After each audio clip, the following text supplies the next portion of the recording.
नमस्कार दोस्तों, आपका स्वागत करता हूं आप ही के यूट्यूब चैनल में। वीडियो को स्टार्ट करने से पहले आप सभी से रिक्वेस्ट करूंगा, अगर अभी तक आपने चैनल को सब्सक्राइब नहीं किया है तो इससे रिक्वेस्ट ऑल प्लीज चैनल को सब्सक्राइब कीजिए। वीडियो को लाइक कीजिए, शेयर कीजिए एज मच एज पॉसिबल ताकि ज़्यादा से ज़्यादा लोगों तक ये वीडियो पहुंच सके। तो चलिए स्टार्ट करते हैं। जहां पर देखिए आज हम लोग डिस्कशन करेंगे अबाउट शेयर मार्केट, शेयर बाजार के बारे में डिस्कशन करेंगे, जहां पर आज हमारे बाजार में अच्छी खासी तेजी देखने को मिली है। तो तेजी के पीछे रीजन क्या है, क्या ये तेजी और कंटिन्यूड रहेगा या प्रॉफिट बुकिंग होगा, उसको भी चेक करेंगे। साथ साथ ग्लोबल सेंटीमेंट को चेक करेंगे एंड जीएसटी को लेकर के जो बड़ा अपडेट आ रहा है, जेन स्ट्रीट का मामला फिर से सामने आ रहा है, इन सभी चीजों के इस वीडियो में डिस्कशन किया जाएगा। तो चलिए स्टार्ट करते हैं। जहां पर देखिए सबसे पहला चीज निफ्टी को चेक करेंगे तो आज अच्छा खासा लगभग 135 पॉइंट्स का तेजी के साथ क्लोजिंग देखने को मिला है। एंड चेक करेंगे निफ्टी बैंक, जो कि आज लगा था गिरावट होगा, लेकिन 400 पॉइंट उछाल के साथ क्लोजिंग देखने को मिला। एंड इसमें बहुत बड़ा कंट्रीब्यूशन एचडीएफसी बैंक का देखने को मिला। एंड विक्स में देख सकते हैं 4% का गिरावट देखने को मिला है। तो बहुत ही शानदार क्लोजिंग आज के दिन में देखने को मिला है। जहां यूएस बाजार को चेक कीजिएगा तो यूएस फ्यूचर्स में देखिए मिला जुला सा संकेत है। हालांकि अगर चेक कीजिएगा तो टेक्नोलॉजी में अभी के समय में फ्यूचर्स में चेक कीजिएगा तो लगभग 0.72% का यहाँ पर उछाल देखने को मिला। तो ये चीज अच्छा है, आईटी शेयर्स के लिए अच्छा यहाँ पर संकेत देखने को मिल रहे हैं शाम के समय में। हालांकि कल का क्लोजिंग चेक कीजिएगा तो कल के दिन में तो यहाँ पर अच्छी खासी बिकवाली देखने को मिली थी, बड़ा कंफ्यूजन था उनके मार्केट में, इस कारण से गिरावट के साथ क्लोजिंग देखने को मिला। लेकिन फ्यूचर्स अभी ठीक ठाक सा देखने को मिल रहा है अमेरिकी बाजार का। अब आगे बढ़ते हैं। एक और अच्छी चीज है कि हमारे बाजार के लिए कि क्रूड में अच्छी खासी गिरावट देखने को मिली, 2% का गिरावट है, देख सकते हैं। WTI क्रूड की बात हो रही है, अच्छी खासी क्रूड में गिरावट देखने को मिल रही है। ये हमारे बाजार के लिए बहुत अच्छा संकेत है। अब आगे बढ़ते हैं। देखिए निफ्टी के लिए इंपॉर्टेंट लेवल क्या रहेगा, तो हम लोगों ने कई बार डिस्कस किया है, 50 डे मूविंग एवरेज के ऊपर में क्लोज करना बहुत जरूरी, यानी कि 24,979 या फिर 25,000 के ऊपर में क्लोजिंग होना बहुत जरूरी। अगर वो क्लोजिंग हो जाएगा तो दोनों moving average 200 day and 50 day moving average दोनों के ऊपर में क्लोजिंग होगा, फिर अच्छी खासी आपको तेजी देखने को मिलेगी। साथ ही साथ अगर चेक करेंगे तो इससे पहले भी कई बार, यानी कल के दिन में भी चेक कीजिएगा तो 24,750 की रेंज से इसी जगह से ही प्रॉफिट बुकिंग स्टार्ट हुआ, उसका फिर अच्छी खासी बिकवाली हुई। अनाज चेक कीजिएगा तो फिर से उसी रेंज में आकर के क्लोजिंग देखने को मिला। तो इस रेंज, इसके ऊपर में सस्टेन करना जरूरी है। ये टूटेगा तो देख सकते हैं ये आपका 25,000 का लेवल है, इसके ऊपर में सस्टेन करेगा तो यहाँ पर डब्ल्यू पैटर्न का आपको ब्रेकआउट देखने को मिल सकता है। एंड आप खुद से भी इसका लेवल निकाल सकते हैं। दोनों मूविंग एवरेज के ऊपर में क्लोजिंग होगा तो अच्छी खासी तेजी बन सकती है। तो निफ्टी का चार्ट धीरे धीरे बुलिशनेस की ओर बढ़ रही है, 25,000 के ऊपर में क्लोजिंग होना बहुत जरूरी है। तो ये हो गया निफ्टी के बारे में। अब आगे बढ़ते हैं। आज की तेजी में बहुत ही बड़ा कंट्रीब्यूशन किसका, तो देखिए बहुत सारे कंपनीज का है, बहुत सारे स्टॉक्स का है, लेकिन इसमें लार्ज कैप का भी योगदान है। रिलायंस में देखिए तेजी देखने को मिली एंड एचडीएफसी बैंक सबसे ज्यादा, बिकॉज हम लोगों ने डिस्कस किया था 940 का लेवल सबसे क्रिटिकल लेवल है, बिकॉज कई बार यहां से रिटर्न हुआ, रिवर्सल हुआ, ये टूटता तो फिर अच्छी खासी बिक वाली होती, लेकिन डॉट 940 से ही उछाल स्टार्ट हो गया। तो यहाँ पर हैवी वेट का भी कंट्रीब्यूशन देखने को मिला, आज इनका सहयोग मिला, जिस कारण से निफ्टी का क्लोजिंग पॉजिटिव साइड में है। साथ ही साथ मेटल स्टॉक्स जैसे टाटा स्टील में चेक कीजिएगा तो 6% का उछाल था, जिंदल स्टील में 5.46% का, हिंडाल्को में 3% का, जीएसडब्ल्यू स्टील में 2.70% का, कोल्डिया में 2.55% का देखिए तेजी देखने को मिला है। तो पूरे मेटल पैक्स में अच्छी खासी तेजी देखने को मिली। साथ साथ अगर चेक करेंगे तो देख सकते हैं आपका वेदांता में भी तेजी था, हुंडई मोटर्स में भी, यानी कि ऑटो कंपोनेंट्स, ऑटो शेयर्स में भी अच्छी खासी तेजी देखने को मिली है। तो किसने कंट्रीब्यूट किया, हम लोगों ने चेक कर लिया। अब है कि मेटल्स में क्यों तेजी बन रही है, तो मेटल्स में तेजी के पीछे रीजन क्या है, वो है चाइना का कंट्रीब्यूशन देखने को मिल रहा है। यहां पर अगर चेक करेंगे आज के दिन में निफ्टी मेटल इंडेक्स में चेक कीजिएगा तो 3% का भारी भरकम उछालता देखने को मिल रहा है, देख सकते हैं टॉप था आज का सेक्टर में, सेक्टर गिन में। एंड ये क्यों हुआ, तो this comes amid China's anti involution campaign to curb excess capacity and price war in energy and solar supply chain.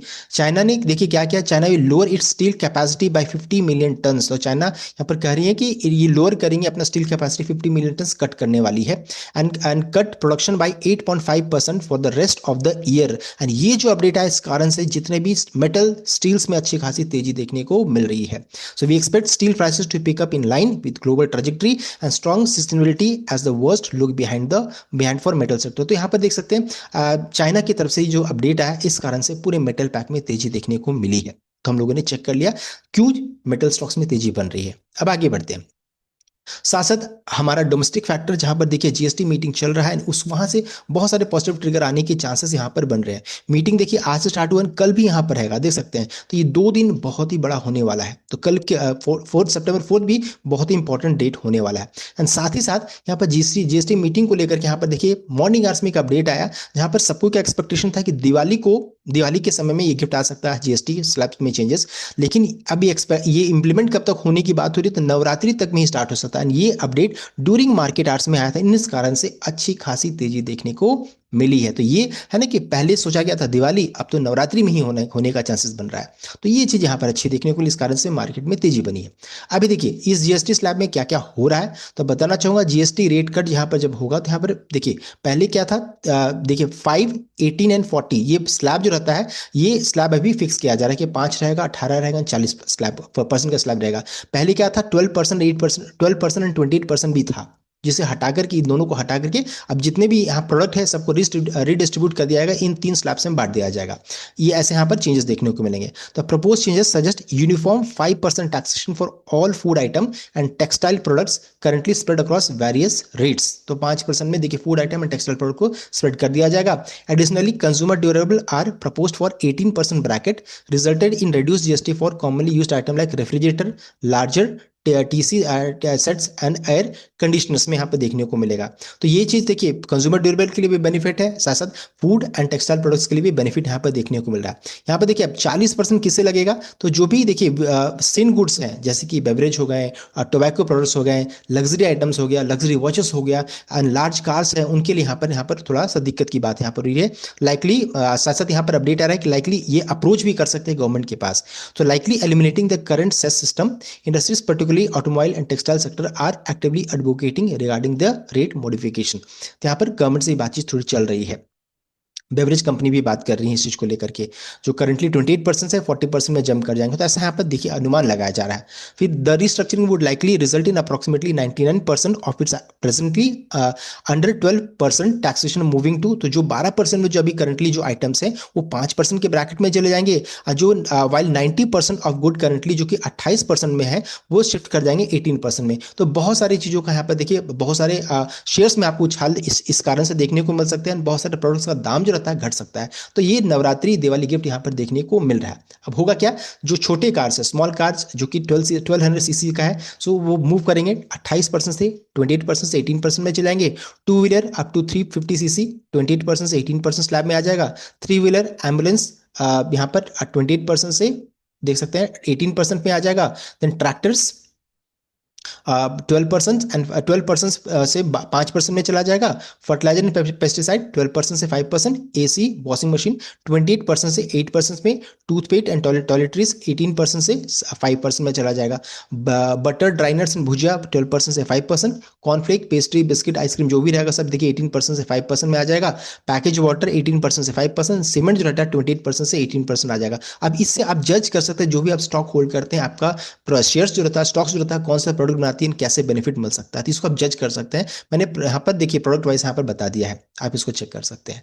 साथ ही साथ अभी देखिए अब एक और अपडेट आ रहा है जहाँ पर टैक्स रिलीफ मिल सकता है for green hydrogen battery storage likely as meeting get underway. तो ग्रीन हाइड्रोजन कंपनीज एंड साथ साथ बैटरी स्टोरेज को भी लेकर यहाँ पर पॉजिटिव अपडेट आ सकता है। GST council will also looking at reducing tax on solar panel, देख सकते हैं विंडमिल कंपोनेंट फ्रॉम 12% से 5%। तो समझ सकते हैं सुजलॉन वगैरह कंपनी है, देन आपका बोरोसिल रिन्यूएबल्स हो गए, ऐसे स्टॉक्स के लिए यहाँ पर पॉजिटिव यहाँ पर ट्रिगर बन सकता है। अभी देखिए एक नेगेटिव भी आ सकती है जहाँ पर कोल के लिए यहाँ पर नेगेटिव है यहाँ पर, क्योंकि देखिए इतना रेवेन्यू लॉस जब होगा, जब आप ग्रीन इंडस्ट्रीज एंड इस समय आप ये रेवेन्यू लॉस होगा यहाँ पर जीएसटी कम करने से, तो कहाँ से कंपनसेट किया जाएगा। तो देखिए बताया जा रहा है कि while the council is also reducing the tax for solar panel and windmill component from 12% से 5% चला जाएगा, it could increase the levy on coal to 18% from 5% to make up the revenue. अभी करंटली 5% से सीधे बढ़कर के 18% हो जाएगा। तो ये चीज यहाँ पर थोड़ा दिक्कत वाली बात यहाँ पर देखने को मिल सकती है फॉर कोल कंपनीज। तो यहाँ पर ये दिक्कत है, इस चीज को ध्यान दीजिएगा। तो हम लोगों ने पूरा जीएसटी को डीपली डिस्कस कर लिया, हमारे मार्केट में तेजी कब बनेगी, लेवल क्या है, वो भी हम लोगों ने डिस्कस कर लिया। अब आगे बढ़ते हैं। यहाँ पर देखिए साथ ही साथ एक और अपडेट आ रहा है जो कि थोड़ा नेगेटिव हो सकता है मार्केट के लिए, जहां पर बता रहे कि SAT hear Jane Street appeal against SEBI on September 8। यहाँ पर देखिए हुआ क्या है कि जेन स्ट्रीट मामला फिर से भी यहाँ पर देखिए हॉट होने वाला है, बिकॉज जेन स्ट्रीट ने क्या किया है, अपील किया है, सेबी के अगेंस्ट में अपील किया है, सैट के पास वो गई है एंड 8 सितंबर को यहाँ पर मीटिंग होने वाला है। all four entities named in interim order of SEBI have filed the case in SAT against the market regulator। तो मार्केट रेगुलेटर के ऊपर ही देखिए यहाँ पर केस किया जा रहा है। ये चीज यहाँ पर देखिए मार्केट क्लोजिंग में 4:30 बजे देखने को मिल रही है। तो यहाँ पर देखिए जेन स्ट्रीट का कहना है, उन्होंने मेंशन किया है कि सेबी की खुद की डिपार्टमेंट जिसका नाम है integrated surveillance department ISD and NSE दोनों ने मिलकर जांच पूरा किया। जांच करने के बाद उन्होंने कंक्लूड किया कि यहाँ पर कोई मैनिपुलेशन नहीं फाइंड आउट किया गया है। उसके बाद जो रहता है फिर से रहता है सेबी ने एक नई टीम का गठन किया and reverse stance without explanation, फिर से पूरे स्टैंस को रिवर्स कर दिया है और बिना कोई एक्सप्लेनेशन दिए। तो ये रीजन यहाँ पर बन रहा है कि जिस कारण से वो केस कर रहे हैं। साथ साथ उनका ये भी कहना है कि उन्होंने डायरेक्शन दिया कि सेबी को कि जब तक यहाँ पर सैट की तरफ से कोई आंसर्स नहीं आता तब तक आप इसको फर्दर कोई एक्शन न लेते। यहाँ पर ये अपडेट आ रहा है। एंड उसके अलावा देख सकते हैं यहाँ पर जेन स्ट्रीट की तरफ से जो अपील आया उसको आप यहाँ पर पूरा रीड आउट कर सकते हैं। इससे पहले भी देखिए जेन स्ट्रीट का मामला को हम लोगों ने डीपली डिस्कस किया था, आप उसको यहाँ पर चेक कर सकते हैं। तो जो मेन रीजन था वो मैंने आपको बता दिया है। निफ्टी के लिए क्या इंपॉर्टेंट लेवल है एंड साथ साथ कल का क्या इंपॉर्टेंट ट्रेगर है वो भी मैंने आपको बता दिया। तो ये था कंप्लीट अपडेट। आई होप आपको वीडियो अच्छा लाइक कीजिएगा, शेयर कीजिएगा, चैनल को सब्सक्राइब कीजिएगा। Thank you.